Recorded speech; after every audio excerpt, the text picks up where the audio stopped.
ఇక్కడ మనం చూసుకున్నట్లయితే 4వ మాటగా మత్తయి సువార్త 27:46లో మనం చూసుకున్నట్లయితే ఇంచుమించు 3 గంటలప్పుడు యేసు ఏలి ఏలి లామా సబక్తాని అని బిగ్గరగా కేక వేశాను. ఆ మాటకు నా దేవా నా దేవా నన్నెందుకు చేయి విడిచితివి అని అర్థం. ఇక్కడ కొంచెంసేపు దేవునితో సహవాసం అనేది యేసుక్రీస్తు ప్రభుల వారికి తెగుతుంది.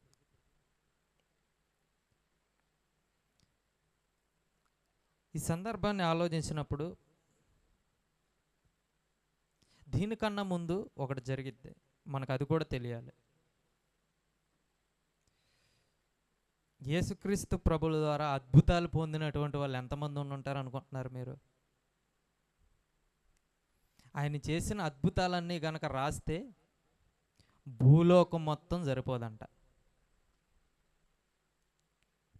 ఇందక్కడ సన్నీ ఒక మాట అన్నాడు, దేవుని గురించి తెలిసిన వాళ్ళు దొంగతనాలు చేయరు. ఆయన పక్కనున్న యోధాని అమ్మేశాడు 30 వెండి నాణాలకి. దేవుని గురించి తెలిసిన వాళ్ళు కూడా దొంగతనం చేస్తారు.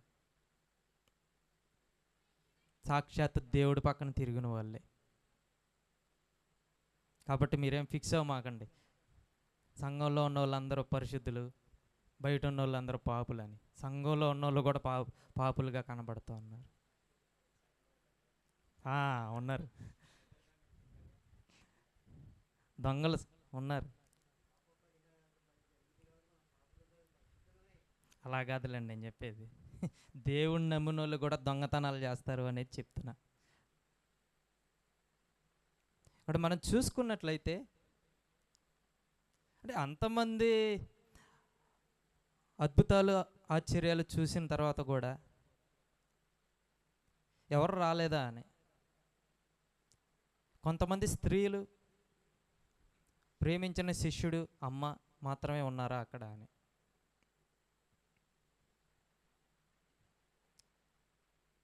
ఆలోచించాలి. అక్కడికి వస్తాను. అక్కడికన్నా ముందు అసలు ఈ బ్యాక్గ్రౌండ్ స్టోరీ మనకు కొంచెం తెలియాలి. అంతమంది అద్భుతాలు పొందిన వాళ్ళు ఏమయ్యారు? ఎన్ని అద్భుతాలు చూసి ఉండాలి శిష్యులు? శిష్యులు చూడడం కాదు, వాళ్ళు కూడా చేశారు. యేసుప్రభు తిరిగి లేచిన తర్వాత కాదు, తిరిగి లేకముందే వాళ్ళకి అధికారం ఉంది. దయ్యాలను వెళ్ళగొట్టి స్వస్థతలు చేసే అధికారం కూడా. అన్ని అద్భుతాలు, అన్ని ఆశ్చర్యాలు చూసిన తర్వాత కూడా ఒక ప్రమాదం వచ్చిందంటే, మన భాషలో చెప్పాలంటే జైలుకి వెళ్ళాడు యేసుప్రభు. నిజం చెప్పండి, జైలు అంటే మనకి భయమే కదా. మన ఇంటి పక్కన దగ్గరికి వస్తేనే భయపడిపోతాం మనం, ఏదో మనల్ని ఏదో అరెస్ట్ చేస్తారన్నట్టు. చూడండి, అక్కడ అన్ని అద్భుతాలు చూసిన తర్వాత, అన్ని ఆశ్చర్యాలు చూసిన తర్వాత కూడా విడిచిపెట్టి వెళ్ళిపోయారు. ఎవరో శిష్యులు.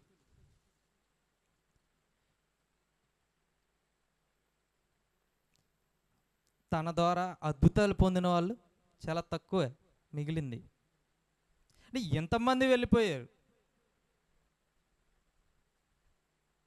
మనం చూసుకున్నట్లయితే దేవుని కోసం మిగిలే వాళ్ళు కూడా తక్కువ మంది అనే చెప్తుంది బైబిల్. రక్షణ పొందేవారు అందరా కొందరా అని అడిగితే ఏం చెప్పాడు యేసుప్రభు వారు? అనేకులు ప్రవేశింప చూస్తారని చెప్పాడు, కానీ తక్కువ మందేనంట రక్షణ పొందేది. మనం చూసుకున్నట్లయితే ఇక్కడ యేసుక్రీస్తు ప్రభుల వారు తన అద్భుతాలు చేసిన వాళ్ళు దూరమైనందుకు బాధపడతల్లా. సాక్షాత్తు 3.5 సంవత్సరాలు తన చుట్టుపక్కల ఉన్నవాళ్ళు తను విడిచి వెళ్ళిపోయారని బాధపడతలేదు. ఇక్కడ మనం గమనించాల పాయింట్లన్నీ. దేవునికి దూరం అవుతున్నందుకు బాధపడుతున్నాడు. సాధారణంగా మనం ఎవరికి దూరం అవుతామో తెలియజేయడం కోసం ఇవన్నీ చెప్పాను.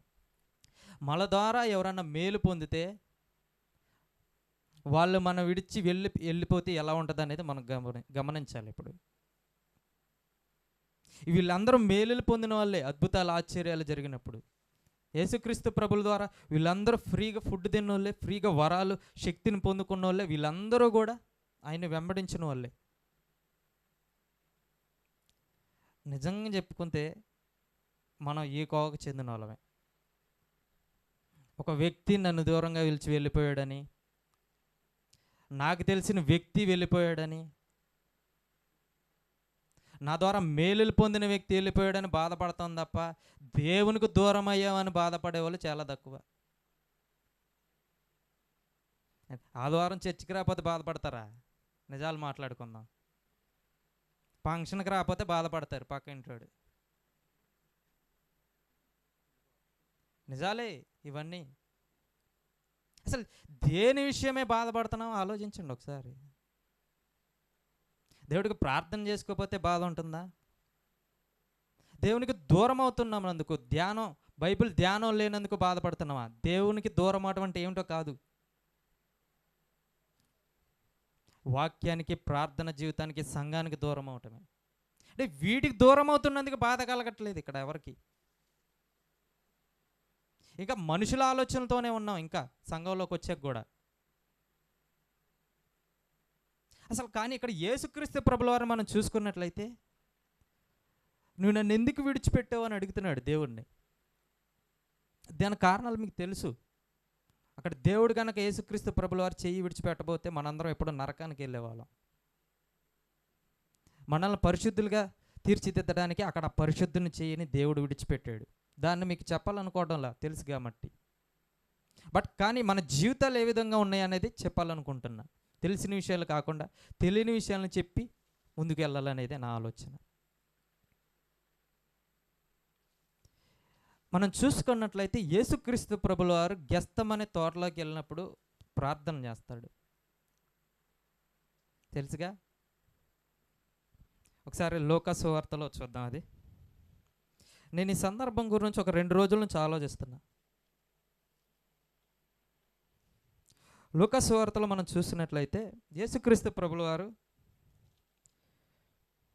ప్రార్థన చేస్తాడు దేవునికి. లూకా సువార్త 22లో మనం చూసినట్లయితే 42 ఒకసారి చదువుదాం.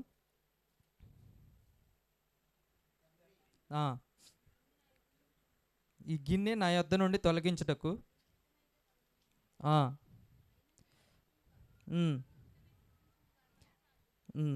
అప్పుడు పరలోకం నుండి ఒక దూత ఆయన్ను కనబడి ఆయన్ను బలపరిచాను.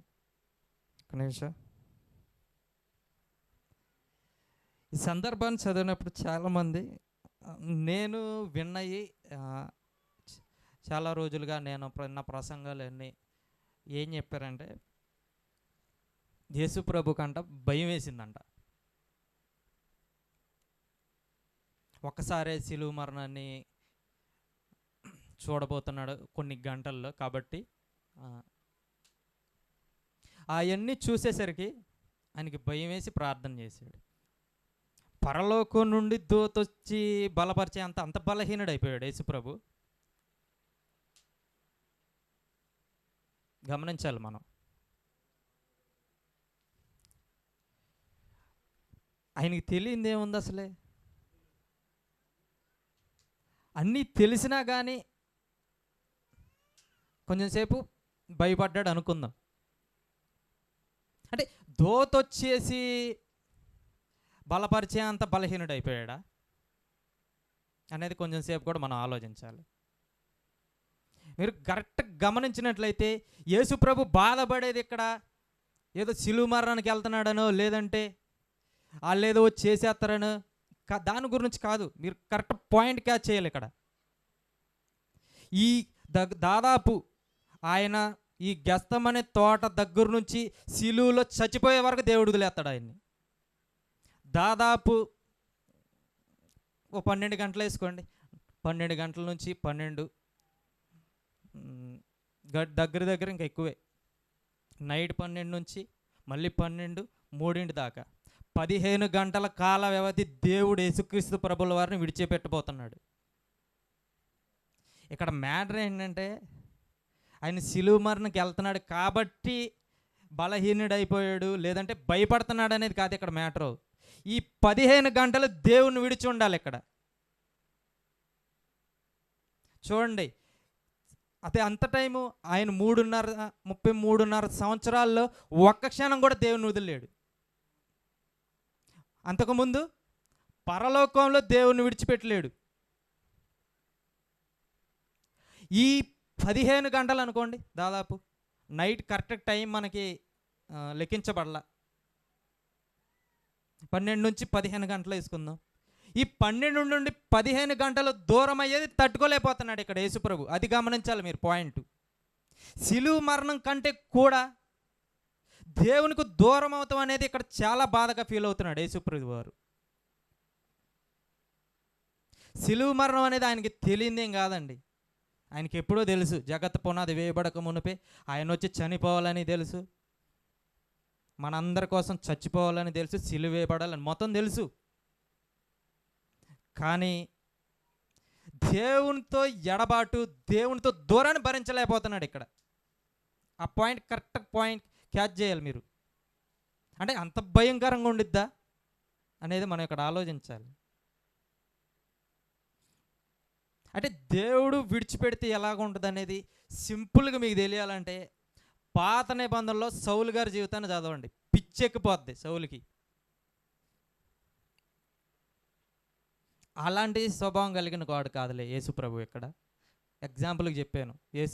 దేవుడు ఒక మనిషి చేయని గనక పూర్తిగా విడిచిపెట్టేస్తే ఎలా ఉంటుందో తెలియాలంటే పాత నిబంధనలో సౌలు గారి జీవితాన్ని చూడండి. అయితే ఇక్కడ మనం గమనించాల్సిన విషయం ఏంటంటే యేసుక్రీస్తు ప్రభుల వారికి దేవుడు దూరం అయితే ఏం చేస్తున్నాడు యేసు ప్రభు వారు? ప్రార్థన చేస్తున్నాడు. పాత నిబంధన గ్రంథంలో దేవునికి ఇష్టానుసారుడైన మనుషుడు ఉన్నాడు. ఎవరు? దావీదు. ఆయన ఏం చేస్తున్నాడో తెలుసా? దేవుడు దూరం అయినప్పుడు ఇది లేఖను నెరవేర్పే. కీర్తన గ్రంథం 22లో మనం చూసినట్లయితే మొదట వచనం, నా దేవా నా దేవా నీవు నన్నేలా వేడనాడుతివి. ఈయన సేమ్ రాజ్యం పోయిందనో, తన బంధువులు పోయారనో, సౌలు గారు చంపేయబోతున్నాడనో, అబ్షాలోము మీదకి వస్తున్నాడనో ఇవన్నీ మ్యాటర్ కాదు దావీదుకి. ఒకే ఒక కారణాన్ని బట్టి బాధపడుతున్నాడు. అసలు నీవు నన్ను ఎందుకు విడిచిపెట్టావు? ఆ పాయింట్ని క్యాచ్ చేయాలి మనం. దావీదు బాధ అంతా ఒకటే. వీళ్ళెవరో వచ్చి నన్ను చంపేస్తారు, వీళ్ళందరూ ఎవరో ఏదో చేసేస్తారు అనేది కాదు మెయిన్ మ్యాటరు. అసలు నన్ను ఎందుకు విడిచిపెట్టేసావు అంటే దేవునికి దూరం అవడం అనే స్థితి ఎలాగుంటుంది అనేది భక్తుల జీవితాల నుంచి మనం నేర్చుకోవాలి.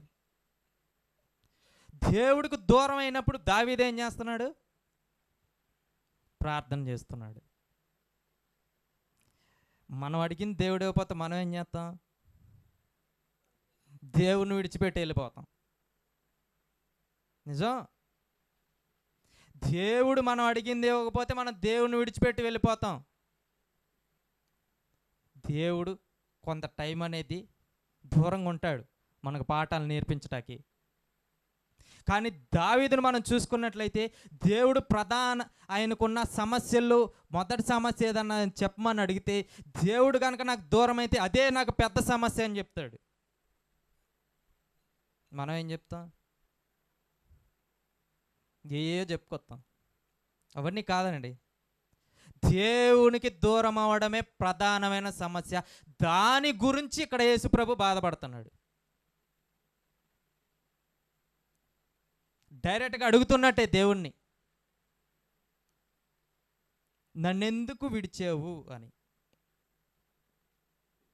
శిష్యులు వదిలేశారనో, కుటుంబ సభ్యులు వదిలేశారనో, అద్భుతాలు ఇచ్చి పొందిన వారి ద్వారా వాళ్ళందరూ వదిలేశారని అసలు ఏ బాధ లేదు. నిజం చెప్పాలంటే దేవుడు విడిచిపెట్టినందుకే ప్రధానంగా బాధపడుతున్నాడు ఇక్కడ యేసుక్రీస్తు ప్రభుల వారు. మనం కూడా ఆయన దూరమైనప్పుడు, ఆయనకు దూరం అవుతున్నప్పుడు బాధపడాలి తప్ప, బాధపడి ప్రార్థన చేసి ఆయన సన్నిధి దగ్గరికి వెళ్ళాలి తప్ప ఇంకా వేటి కూర నుంచో బాధపడాల్సిన పని కూడా లేదు. మీకు అర్థమవుతుంది అనుకుంటున్నా. దేవుడు ఆయన్ని విడిచిపెట్టడం అనేది ఇక్కడ యేసుక్రీస్తు ప్రభుల వారు పడుతున్న బాధ, ఆయన అడుగుతున్న మాట కూడా.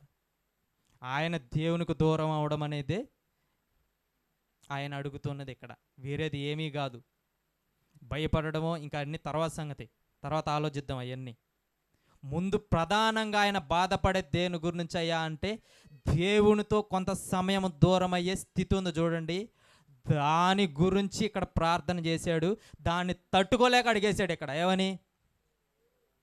నా దేవా నన్ను ఎందుకు విడిచిపెట్టేసావు అని హృదయం లోతుల్లో నుండి వచ్చేసింది మాట. కాబట్టి ఇదేనండి, దేవునికి దూరం అయ్యే స్థితిని తట్టుకోలేక యేసుక్రీస్తు ప్రభులవారు అన్న మాటే 4వ మాట. మీకు అర్థమైంది అనుకుంటున్నా. ప్రార్థన చేసుకుందాం. ప్రేమ కలిగిన తండ్రి, కృప కలిగిన దేవుడా, ఇప్పటి వరకు మమ్మల్ని సజీవ లెక్కలో ఉంచినందుకు స్తోత్రములయ్యా. మీకు దూరం అవడమే మాకు రావాల్సిన మొట్టమొదటి బాధ తండ్రి. భక్తుడు దావీదు